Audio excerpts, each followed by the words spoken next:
Abra a sua Bíblia em Gênesis 50, último capítulo deste livro maravilhoso.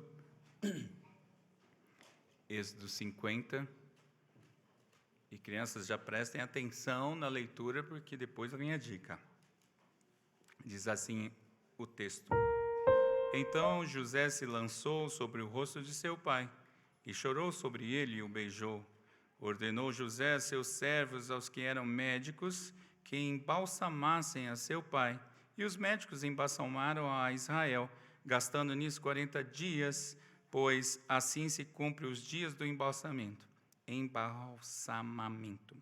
E os egípcios o choraram 70 dias. Passados os dias de o chorarem, falou José à casa de Faraó: Se agora achei mercê perante vós, rogo-vos que faleis aos ouvidos de Faraó, dizendo: Meu pai me fez jurar, declarando: Eis que eu morro no meu sepulcro que abri para mim na terra de Canaã, ali me sepultarás. Agora, pois, desejo subir e sepultar meu pai, depois voltarei. Respondeu o Faraó: Sobe e sepulta o teu pai, como ele te fez jurar. José subiu para sepultar o seu pai, e subiram com ele todos os oficiais de Faraó, os principais da sua casa e todos os principais da terra do Egito, como também toda a casa de José e seus irmãos e a casa de seu pai. Somente deixaram na terra de Gósen as crianças e os rebanhos e o gado. E subiram também com ele tantos carros como cavaleiros. E o cortejo foi grandíssimo. Chegando eles, pois, à eira de Atade, que está além do Jordão, fizeram ali grande e intensa lamentação. E José pranteou seu pai durante 7 dias. Tendo visto os moradores da terra, os cananeus, o luto na eira de Atade, disseram: Grande pranto é este dos egípcios. E por isso se chamou aquele lugar de Abel-Misraim, que está além de Jordão. Fizeram-lhe seus filhos como lhes havia ordenado. Levaram para a terra de Canaã e o sepultaram na caverna do campo de Maquipela, que Abraão comprara com o campo por posse de sepultura a Efron o heteu, fronteiro a Manre. Depois disso voltou José para o Egito, ele, seus irmãos e todos os que com ele subiram a sepultar seu pai. Vendo os irmãos de José que o seu pai já era morto, disseram: É o caso de José nos perseguir e nos retribuir certamente o mal todo que lhe fizemos. Portanto, mandaram dizer a José: Teu pai ordenou antes da sua morte, dizendo: Assim direis a José: Perdoa, pois, a transgressão dos teus irmãos e o seu pecado, porque te fizeram mal. Agora, pois, te rogamos que perdoes a transgressão dos servos dos deuses de seu pai. José chorou enquanto lhe falavam. Depois vieram também seus irmãos, prostraram-se diante dele e disseram: Eis-nos aqui por teus servos. Respondeu-lhes José: Não temais, acaso estou eu em lugar de Deus? Vós, na verdade, intentastes o mal contra mim. Porém, Deus o tornou em bem para fazer com que vedes agora que se conserve muita gente em vida. Não temais, pois, eu vos sustentarei, a vós outros e a vossos filhos. Assim os consolou e lhes falou o coração. José habitou no Egito, ele e a casa de seu pai, e viveu 110 anos. Viu José os filhos de Efraim até a 3ª geração, também os filhos de Maquir, filho de Manassés, os quais José tomou sobre os seus joelhos. Disse José a seus irmãos: Eu morro, porém Deus certamente vos visitará e vos fará subir desta terra para a terra que jurou dar a Abraão, a Isaque e a Jacó. José fez jurar os filhos de Israel, dizendo: Certamente Deus vos visitará e fareis transportar os meus ossos daqui. Morreu José, da idade de 110 anos, embalsamaram-no e o puseram no caixão no Egito. Vamos orar mais uma vez. Senhor Deus, obrigado por esta palavra, por este encerramento desta série tão importante para o nosso viver. Pedimos mais uma vez, Senhor, usa-me por tua absoluta graça e misericórdia. Fala aos nossos corações, que teu Santo Espírito, aquele que inspirou essas letras, seja ele a aplicá-las ao nosso coração para a edificação desta igreja, do teu povo, para que possamos viver de fato e de verdade para a Tua glória. Assim oramos em nome de Jesus. Amém. Crianças, lembrem aí de uma viagem legal que vocês fizeram, com a ajuda do papai, da mamãe, enfim, e vocês vão fazer um desenho dessa viagem, saindo de Brasília para esse lugar. Pode ser de carro, de avião, de barco. Depois me mostra que eu quero saber essa viagem como foi. Porque nós vamos falar de uma viagem hoje. É verdade, meus irmãos, que muitas coisas acontecem do nascimento até a morte. Uns nascimentos super tranquilos, outros nem tanto. Alguns vivem em famílias cristãs estruturadas, outros não. Alguns cursam todos os níveis escolares, outros têm poucas oportunidades. Uns experimentam fartura, outros escassez. Alguns têm uma morte sem qualquer sofrimento, outros uma morte terrível. Porém, todos em comum têm uma trajetória. Nascem pecadores, vivem por um tempo nesta terra e partem para um destino para todo o sempre. Nós vamos falar sobre esses três aspectos a partir desta trajetória do Egito para a terra prometida, dessa ótima viagem para um ótimo lugar. Vamos aprender sobre a morte, a redenção e a glorificação. De 1 a 14, vejamos sobre a morte. Jacó morreu ladeado por seus 12 filhos. E ali, então, ao morrer, José se lançou sobre ele, chorou e o beijou. A experiência do luto, como diria Calvino, regulado pela devida moderação, deve ser um testemunho da expectativa futura. É um bom testemunho quando vivemos um luto de forma moderada. Já a dor excessiva arrasta para a rebelião contra Deus. Eu quero lembrar aqui de um exemplo que eu dei da minha experiência sobre sepultamentos, onde eu disse que eu vinha de uma cultura, a cultura do mundo, onde as pessoas se desesperam, onde essa dor excessiva é muito marcada. Não é esse choro, esse pranto de José que é lícito, mas é essa dor que parece não passar e a acusação fatalmente vem em seguida. Por que Deus? Até quem não crê em Deus, às vezes fala, por que Deus? O Senhor tirou meu cônjuge? O Senhor não é justo porque fez isso? Esse é o problema de uma dor excessiva. Então, os egípcios choraram por 70 dias. Era algo da cultura do Egito, poucos dias a menos do que se faria ao próprio faraó. Aqui não se sabe se são 40 mais 30 ou se são 40 mais 70, mas parece ser 40 dias para o embalsamento feito pelos médicos e não pelos religiosos do Egito, e mais 30 dias do que a gente chama de velório. Então, José, ele se valeu da mediação de cortesões, de pessoas da corte de Faraó. Ele não falou diretamente com a Faraó, e José pede a autorização de Faraó para ele sepultar o corpo de seu pai em Canaã, para que eles possam viajar para Canaã conforme ele havia jurado ao pai. Mas ele promete voltar. E Faraó autoriza e José vai. Quem seguiu para Canaã? Bom, da parte de Faraó, todos os seus oficiais, os principais da casa de Faraó e do Egito. E tem um detalhe outro curioso aqui, eles tiveram uma escolta de carros e cavaleiros. Imagina, Faraó pôs parte do seu forte e poderoso exército para acompanhar esse cortejo. Mas a gente precisa lembrar, meus irmãos, que no Êxodo são esses mesmos carros e soldados que vão perseguir o povo de Deus. Curioso, né? Conforme o momento. Mas da parte de Jacó foram José, seus irmãos e todos das suas casas, com exceção das crianças e dos animais. E um outro detalhe, se as crianças ficaram as mães e provavelmente as servas, não é?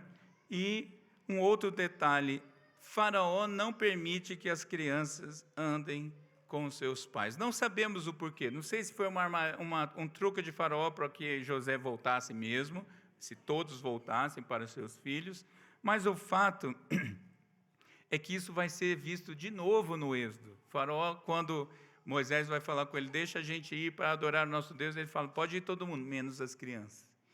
Esses textos, e depois lá no nascimento de Jesus, né, ou a morte dos filhos dos hebreus, esses textos todos me incomodam e mostram como Satanás não gosta de criança. Não é? Não gosta que criança ande com o povo de Deus, com seus pais, para os momentos de adoração e expressões da fé. Mas o texto diz que o cortejo foi grandíssimo. Eu gosto das hipérboles bíblicas. Foi algo realmente muito grande. E esse deslocamento do Egito para a terra prometida, para Canaã, com muita gente, lembra de novo o quê? O Êxodo, esses pequenos sinais, porque quem está escrevendo é Moisés, meus irmãos.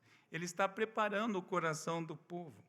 E eles chegaram então até Atade, em Canaã, e mais 7 dias de grande lamento e pranto, e isso impressionou os moradores locais, deram até o nome da cidade de lugar do pranto dos egípcios, alguma coisa assim.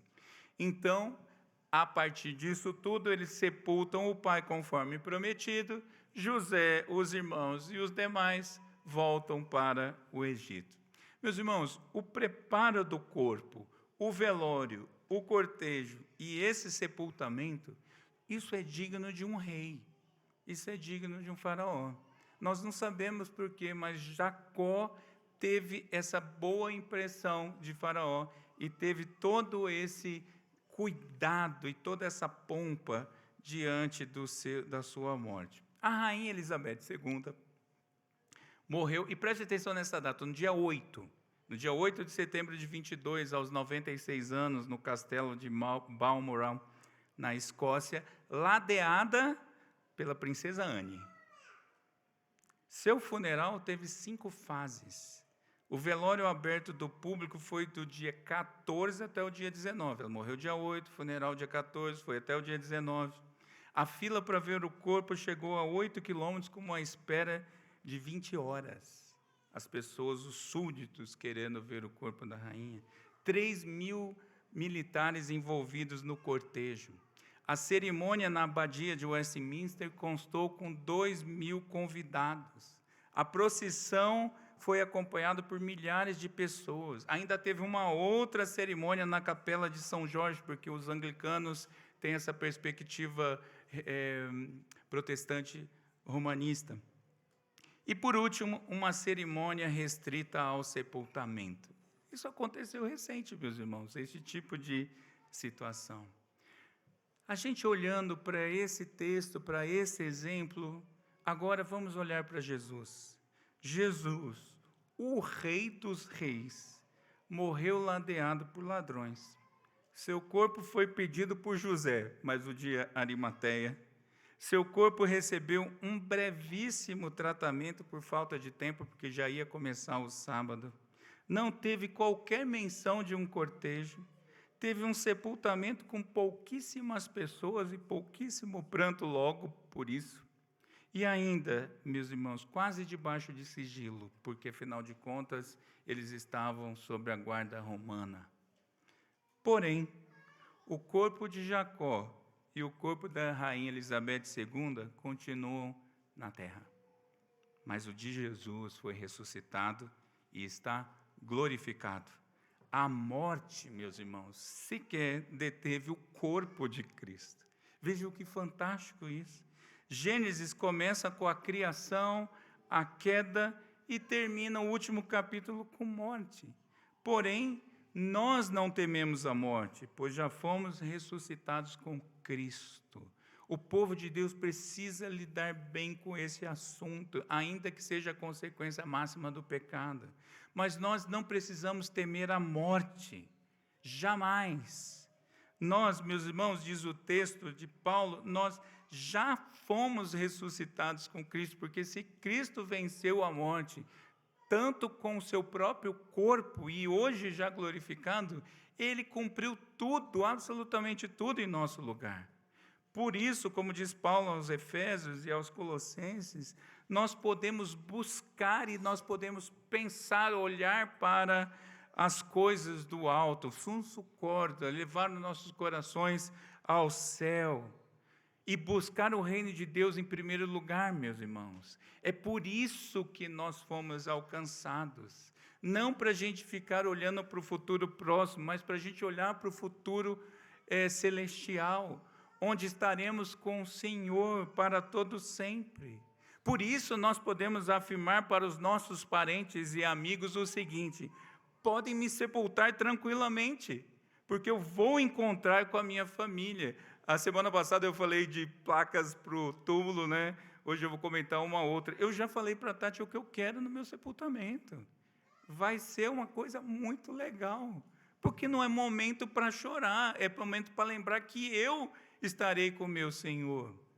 E para que outros que estejam com o Senhor, ao morrer, também me encontrarão. É claro, vai ter tristeza, vai ter choro, enfim, isso é verdade, porque ainda somos caídos, mas, meus irmãos, nós precisamos lembrar que nós não precisamos temer a morte. Porém, um detalhe apenas: ao mesmo tempo que para nós a morte é apenas a porta para nos encontrarmos com o nosso Senhor Jesus Cristo, a morte também é uma advertência para os que ficam sem Cristo.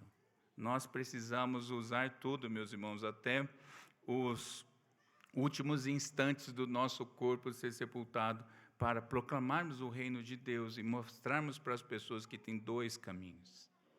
E um deles é muito ruim.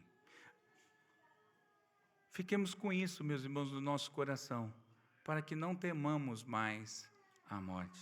Em segundo lugar, sobre a redenção, dos versículos 15 a 21.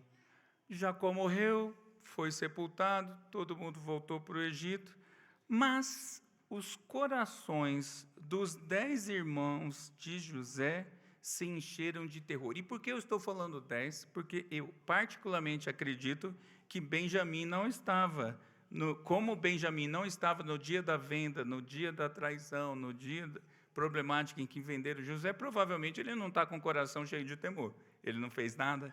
Então, provavelmente, os 10 irmãos acreditavam que José retribuiria o mal que eles fizeram na mesma medida. O que eles queriam? A morte de José. Agora José vai mandar matar a gente, porque ele vai retribuir na mesma medida. E, novamente, os irmãos executam um plano da cabeça deles. Lembra que eles já tinham feito um plano antes? Agora eles fizeram um novo plano. E eles mandaram um emissário com uma mensagem em nome de Jacó. Curioso, não é? Jacó fez isso antes de encontrar com seu irmão Esaú. Parece que padrões domésticos se repetem, e é isso mesmo. Então, cuidado com padrões domésticos, que sejam padrões santos. Mas a mensagem que eles mandaram dizia assim: perdoes a transgressão dos servos do Deus de teu pai. Perdoa esses santos homens. Eles erraram, mas tem misericórdia deles. Só tem um detalhe, meus irmãos, não é possível afirmar com certeza, mas não tem a informação de que Jacó falou isso. Provavelmente, eles mentiram. Eles criaram uma fala em nome de Jacó e usam o nome de Jacó e principalmente o nome de Deus em vão, porque isso não tinha acontecido. Eles estavam aterrorizados porque não acreditavam no perdão dado por José. Mas veja, meus irmãos, José, ouvindo tudo isso, chora. E muito provavelmente esse choro é de tristeza. Lá em Gênesis 45, versículo 4, a gente vê que José tinha tratado os seus irmãos como irmãos. Eles se apresentam como servos, e Jacó, naquele momento, quando José se revela, eles falam que: irmãos, vocês são meus irmãos, e abraça e beija e chora de alegria. Agora eles estão temendo, porque não creem no perdão que José havia dado, e José já poderia ter mandado matar faz muito tempo, ele era o segundo do Egito. E depois eles, então, comparecem diante de José e se prostram, se põem de joelhos, se dobram e ainda afirmam: eis-nos aqui por teus servos. Lembra de alguma coisa isso, meus irmãos? O cumprimento do sonho de José continua acontecendo. eles se dobram diante de José. Então José responde: não temam, estou eu no lugar de Deus? Porque vejam, meus irmãos, todo pecado, primeira e principalmente, é contra Deus. José sabe que eles fizeram mal contra eles, ele não está negando isso, mas esse mal que vocês fizeram foi contra Deus, e eu não sou Deus. Então, não temam. Mas não é só porque ele é bonzinho, não, meus irmãos, ele explica. O mal praticado por vocês foi convertido por Deus em bem. O desejo de morte contra uma pessoa foi transformado em instrumento para a preservação de milhares de vidas, vidas de todo o Israel e que estava surgindo, vidas no Egito e tudo mais, porque José se tornou o bom gestor do Egito. Agora, observe comigo os resultados de um perdão imerecido. José ainda diz assim: eu vou sustentar vocês, eu vou sustentar vocês, meus irmãos, e os descendentes de vocês. Vocês não merecem, vocês fizeram mal contra mim, mas Deus mudou tudo isso, e eu vou sustentá-los. E José ainda os conforta e consola os seus corações. Você já experimentou uma tensão, um momento tenso, antes de se encontrar com alguém que foi prejudicado por uma ação sua? O filho que descumpriu a ordem do pai para estudar e reprovou, e agora tem que contar para o pai a nota. O empregado que quebrou uma máquina caríssima da empresa por negligência, e agora ele vai ter que contar. Uma mulher que mentiu sobre a amiga, e agora isso foi revelado e ela vai ter que ir lá conversar. É comum, meus irmãos, ao coração humano caído, achar que não vai ter perdão, pois houve prejuízo e, às vezes, irreparável. O coração humano não acredita no perdão, o coração humano caído tende a não acreditar no perdão imerecido. Agora, curioso que José aplica esse perdão, perdoa e aplica esse perdão. Mas Jesus também fez isso e muito mais. Jesus perdoou de fato sem merecermos. Jesus, por isso, justificou os nossos pecados. Nós não merecíamos, meus irmãos, isso não pode sair da nossa mente e do nosso coração. Nós não merecíamos o perdão de Cristo de forma alguma. Mas Cristo nos perdoou, justificou os nossos pecados. Por isso, creia sem duvidar no perdão de Cristo. Há muita gente que ainda pesa sobre si os pecados perdoados. O que foi perdoado, foi perdoado. Nós não podemos ficar remoendo pecados confessados e perdoados. O inimigo das nossas almas ele sim fica relembrando, soprando pecados que foram perdoados. Você fez isso, hein? Eu sei que você fez no verão passado. Mas ele faz isso porque ele não pode se apresentar diante do Pai para nos acusar. Porque diante do Pai está Cristo, que intercede por nós. Satanás não pode chegar diante do Pai e falar assim: olha, Pai, o pastor Biso fez isso. Ele não pode, porque o Pai sabe o que eu fiz, mas o Pai também sabe o que Cristo fez por mim e fez por você. Nós não merecemos. Mas não é só isso que Cristo fez, Cristo consolou. Lembra daquela passagem do mar, onde Jesus anda sobre as águas e há toda aquela confusão, e Jesus diz, eles não reconhecem Cristo, eles acham até que Cristo é um fantasma. E como ouçam as palavras de Cristo aos apóstolos no momento da dificuldade, da descrença, do terror do coração. Jesus disse, tenham bom ânimo, eu sou. José disse, fiquem tranquilos, eu não sou Deus. Mas Cristo não, fiquem tranquilos, eu sou Deus, não temam. E essa é a palavra para mim e para você, não tema, porque o nosso Deus disse isso, não há o que temermos, o nosso Senhor é o Consolador, e não só isso, Ele mandou o outro Consolador quando Ele foi assunto aos céus, o Espírito Santo de Deus, que nos conforta e nos consola. Nós precisamos crer nisso e não ser apenas frase de saudação no momento do luto de alguém. Que o Espírito Santo conforte seu coração. Você tem que crer nisso, que o Espírito Santo de fato conforta e consola os corações nas mais difíceis e diferentes situações. Agora tem um detalhe, meus irmãos. José perdoou antes de morrer, mas morreu. Agora, Jesus morreu para garantir o perdão de milhares e milhares e milhares de eleitos, como vimos no texto de Apocalipse. Milhares e milhares chegarão diante do Senhor e reconhecerão: esse é o Cordeiro de Deus. Mas foi a morte de Jesus que foi parte desse processo de salvação, de remissão de pecados. Você merecia morrer na cruz, eu também. Aquele lugar era seu e era meu. Eu falo isso com muita frequência, se tem um merecimento, nós somos da cultura do merecimento, né? As empresas fazem o quadro do funcionário do mês porque ele merece a honra, porque ele foi excelente funcionário. Sim, você também merece uma coisa, meu irmão: o inferno. É o seu único merecimento. Mas você não vai lá, você não vai para lá, porque Cristo morreu. Cristo morreu no seu lugar e pagou e redimiu a sua história. Cristo corrigiu isso, meus irmãos. O nosso passado não tem volta, é verdade. Não dá para ficar falando: se eu voltasse no passado eu não fazia diferente, faria a mesma coisa, talvez pior, não queira uma tolice dessa. Mas, veja, o nosso passado não volta, mas nós não precisamos repetir o nosso passado. Ele fica perdoado e na nossa memória, para que não caiamos mais nos mesmos erros. Essa é a maravilha do perdão. Você, infelizmente, fez, mas o Senhor perdoou. Vá e não peques mais. E, meus irmãos, a sua história foi redimida. E você precisa redimir o seu passado.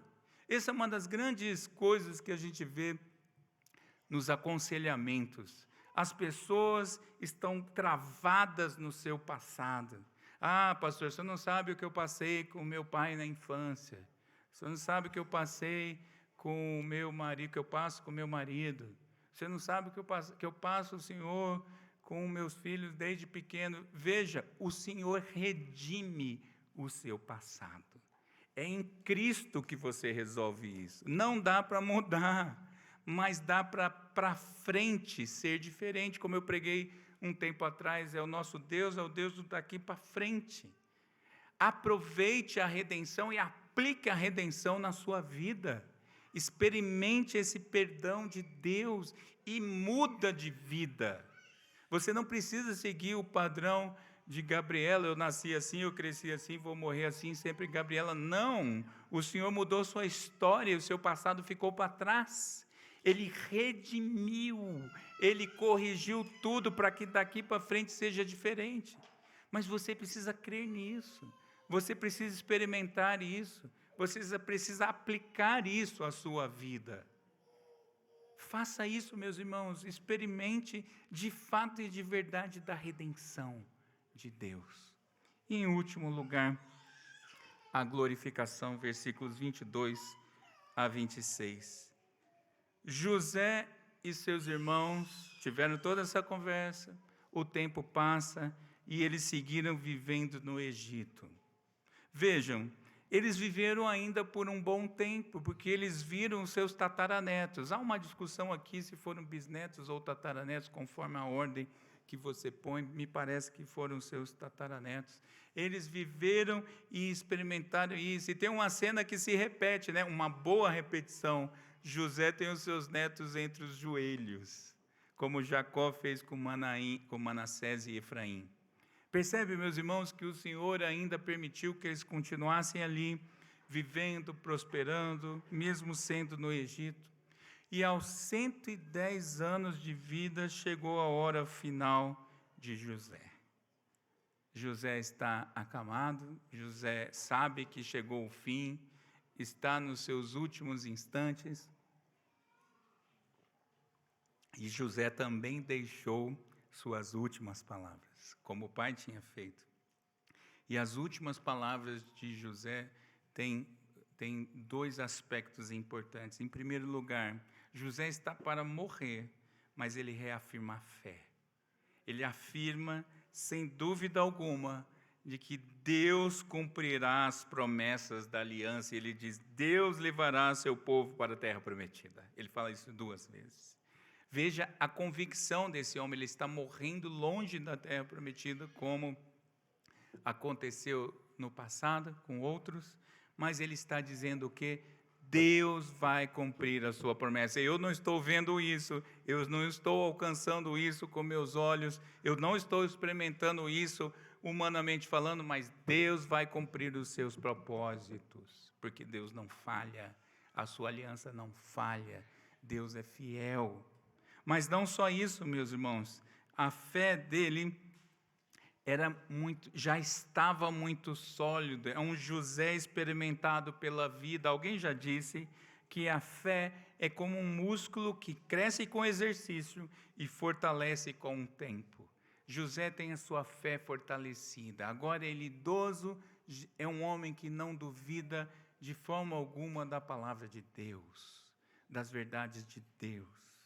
Mas não só isso, meus irmãos, assim como seu pai Jacó, José também, sob juramento dos irmãos, pede que os seus ossos fossem enterrados em Canaã. Eu quero a mesma coisa, eu quero esperar pela terra prometida, com meus ossos lá na terra prometida. Só que o texto diz que José morreu, foi embalsamado, enterrado no Egito. Não tem informação aqui sobre o que os irmãos prometeram, eles juraram.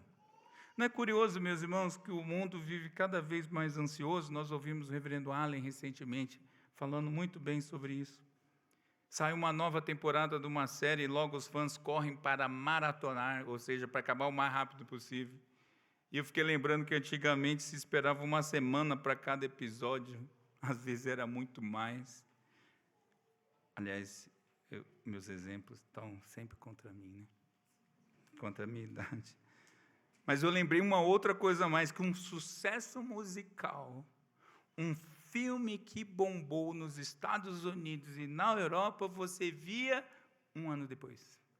Não chegava no Brasil. Você, às vezes, tinha notícias de que isso, se alguém viesse de lá, trazia um vinilzão para você ter acesso. Se não, 1 ano depois. Era assim, a vida era terrível, era assim a vida. Mas essa ansiedade foi tomando conta do povo de Deus. Mas veja que José não estava ansioso. José está à morte, ele não falou assim, lascou, não vi a terra prometida. Não, eu vou morrer, mas Deus vai cumprir a sua promessa. Leva meus ossos para lá, porque Deus vai cumprir suas promessas. O povo dele vai para a terra prometida. Curioso que essa promessa dos irmãos foi cumprida, meus irmãos. A promessa dos filhos de Israel se cumpriu mais de 400 anos depois. Quando Moisés está saindo do Egito com o verdadeiro Êxodo 13, 19, eles guardaram os ossos de José. Moisés leva os ossos de José para a terra prometida. Mas não é Moisés que enterra. Josué 24, 32 diz que Josué o sepultou na terra prometida. Você está pronto para esperar mais de 400 anos para ver alguma coisa? Você acha que Deus tem obrigação de cumprir hoje as suas promessas? O que o texto bíblico nos dá certeza é que Deus cumpre no tempo dele. Então não tenha ansiedade quanto ao futuro, meus irmãos. Jesus morreu e ressuscitou ao 3º dia, seus ossos não ficaram sepultados nem 3 dias, não é? Ele foi levado ao céu 40 dias depois da ressurreição, ele cumpriu a nova aliança no seu sangue, mas Cristo não ficou ansioso e preocupado depois da ressurreição, do tipo, 1 semana passou, 10 dias da ressurreição, 30 dias da ressurreição e o Pai não veio me buscar ainda. Você acha que Jesus ficou assim? Claro que não, meus irmãos. Nós não precisamos viver ansiosos pelo dia de amanhã, porque no dia de amanhã Deus está cuidando e o dia futuro será maravilhoso para o povo de Deus.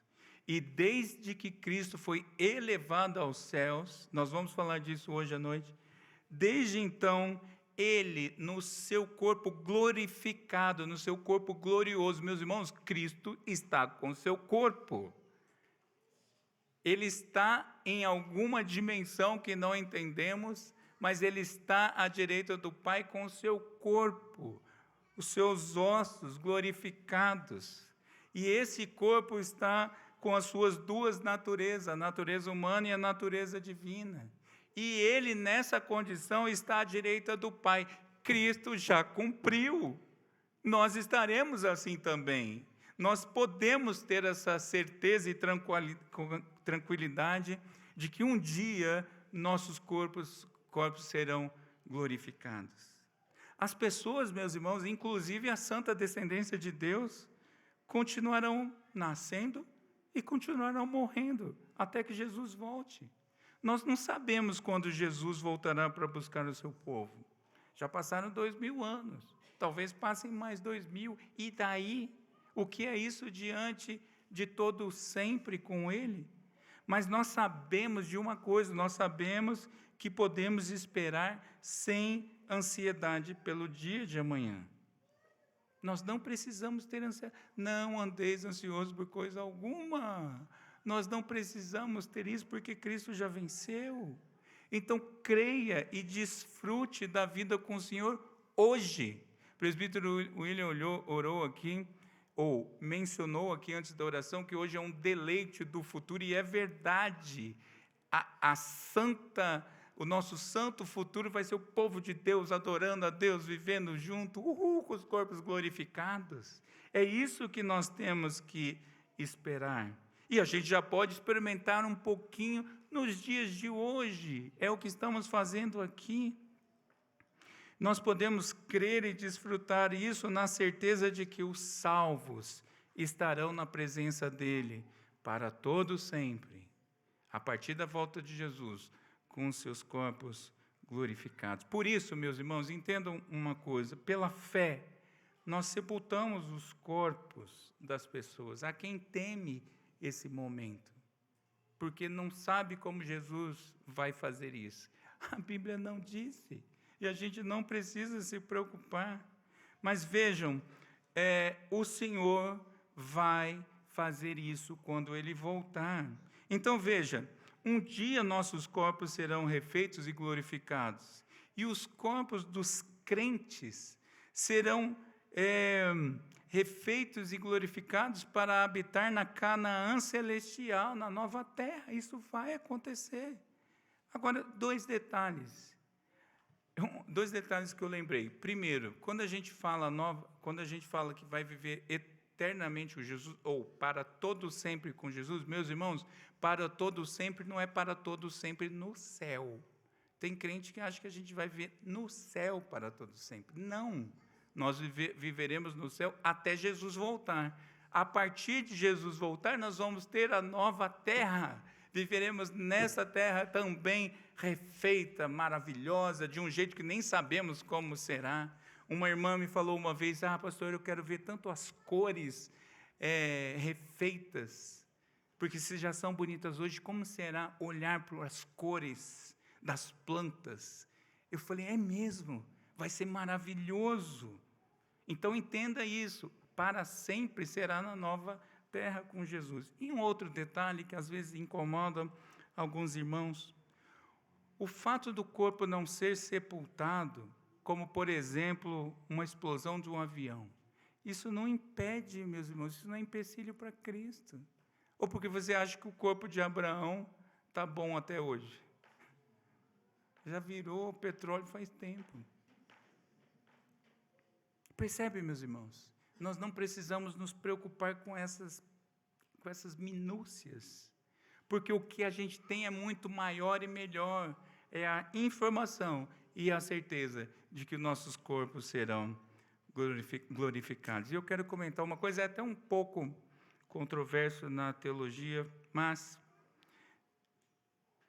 a gente fala muito dos corpos dos eleitos. Mas você já pensou nos corpos dos não eleitos? E a Bíblia dá sinais de que os corpos dos incrédulos serão apenas refeitos, não glorificados, mas também serão ressuscitados com seus corpos. Meus irmãos, eu quase não dormi nesse dia. E é uma lembrança importante, porque esse corpo não glorificado vai arder para sempre.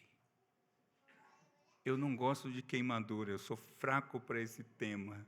E eu fiquei pensando que isso vai ser para sempre, rangendo os dentes, para sempre.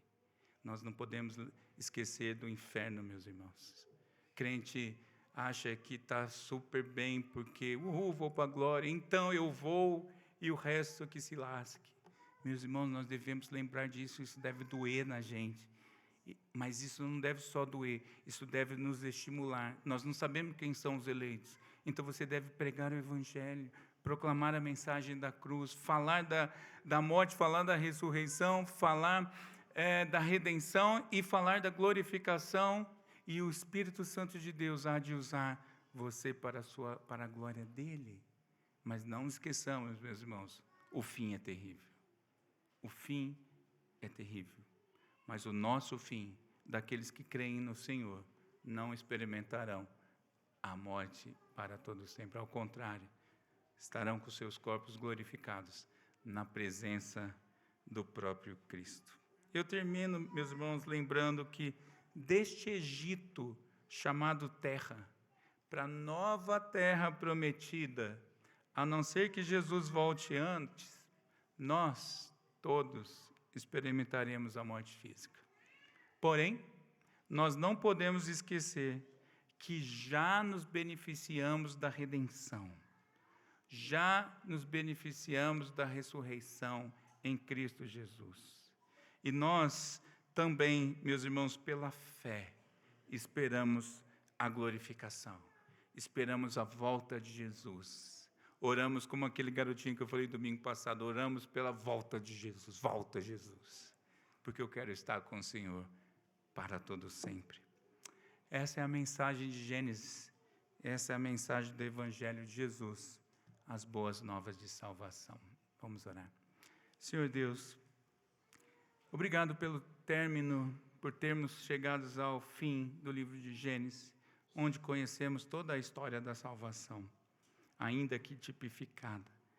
Obrigado, Senhor, porque Cristo foi anunciado lá, Cristo é anunciado aqui, lá é pela promessa, aqui é já no cumprimento e na santa expectativa da sua volta. Aquece nosso coração com as santas verdades do Evangelho, Senhor, e nos use para a proclamação do Teu reino, de forma que essa igreja, as outras igrejas em Cristo cresçam e cresçam e cresçam para a Tua própria glória, para vermos ao final esses milhares de milhares declarando com as suas bocas de que o Cordeiro de Deus venceu. O Cordeiro de Deus é o Senhor, o Rei dos Reis. No nome de Jesus oramos. Amém.